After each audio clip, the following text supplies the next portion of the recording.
Welcome back everyone to EndTech. It has certainly been a while. I haven't been super active here on the server myself since the previous episode, but I do have some things I want to show you and talk to you about, so here we are. This is the Mushroom Island project. It's a personal little side project of mine that I've been working on with my sister, with the goal to completely transform into a mushroom island. As you can see, the bulk of the transformation has been done here with all the terrain, but of course the detailing is needed, foliage, grass, decorations, and even more buildings and so forth still need to be done. This is purely meant as a little side aesthetic project. I started it a couple of months after we started the new server world, and it's basically just been my place where if I need a break from any other projects, I can just kind of come here and work on it for a few hours, and so far it's turned out pretty well. Of course, still plenty of other things that need to be done. Terraforming technically isn't done because the underwater portions haven't been touched yet at all, so that needs to be done at some point, but like I said, this is kind of a casual project of mine. I wanted it to be for this project that no matter where you happen to look or whatever part of the island you're on, there's always something different and unique to see with the terrain. So you could basically see that throughout, where I didn't really stick to one style of terrain throughout the island, but rather went for multiple different styles. Certainly isn't realistic, but this project was never meant to be realistic in the first place. Something I've been thinking about is that, well, this project as of so far is just kind of been like for myself and my sister, but part of me was thinking, what if maybe this could be the place for, say, like an EndTech Trust museum or something.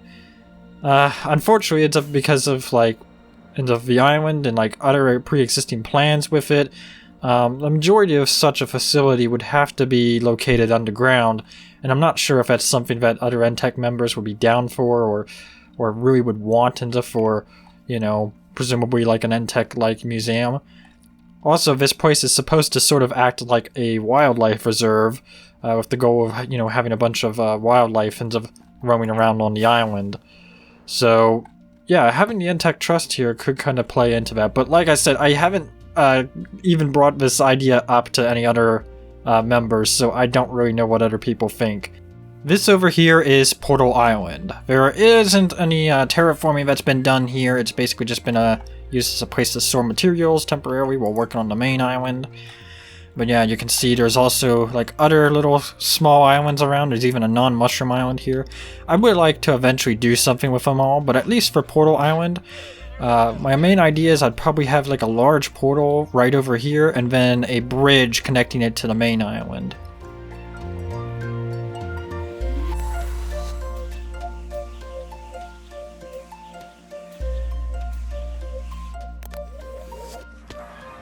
EndTech Not Central Storage is now 1 year old, and it's rapidly approaching its intended end of life. NCS was designed as something to hold us over until EndTech Binary Storage System project completes, but unfortunately to say, I don't think EndTech's binary storage system is going to be done anytime soon. So we're kind of in this weird spot. NCS was really designed to only last about a year to a year and a half. It was literally just meant to be a holdover till binary storage. But at this point, there's no room for the 117 items. And certainly not for future updates. And there's also, of course, various little issues with it, little quirks. We don't have enough bulk storage here, bulk storage slices, and if they overfill, we don't have any sort of overflow handling with them, and the place is overall kind of laggy. So, I have a bit of an idea. Once my single-player storage system project is done, I would like to make a server-oriented storage system out of the storage tech left over from that project. And, well, it could potentially turn into an NCS V2. Now, if we did happen to do an NCS V2, what would happen to V1? Would we tear it down to, make room for its replacement? And I don't know, and I think the EndTech Trust would object to that, and personally I think I would object to it too. I really do have a soft spot for NCS, and it's a part of the server's history. I wouldn't want to just tear it down. I'd like it to be kept and preserved, even after it's no longer useful. So, where would be the best place to build an NCS V2? Well, hypothetically, one right outside of spawn. One of the main goals of EndTech is to build all of our farms around end portals, and that's so that way we can transport those items into the end, and then from there to spawn, and then from there to the binary storage. An NCS V2 has potential to act as not just another holdover, but as a bit of a stand-in for binary storage, in that it could handle all of these items from all of these farms, something that NCS V1 could never hope to accomplish. To be clear, there is no guarantee that an NCS V2 will ever happen. These are just the ramblings and thoughts of a single EndTech member, so take them with a grain of salt. Anyways, there has been quite a lot of stuff that has happened since I did my last video here on the server, so how about I take some time to summarize all the major projects and such that have been done since then. I guess right now we can see some of them being map arts. A lot of map arts have been done on the server.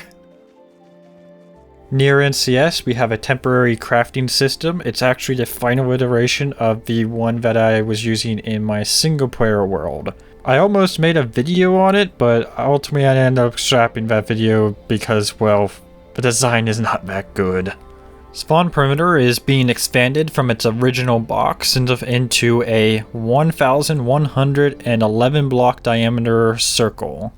The Nether Hub perimeter has been completely cleared at this point, with the exception of the two last layers of bedrock ceiling. Once those are cleared, the Nether Hub will be constructed.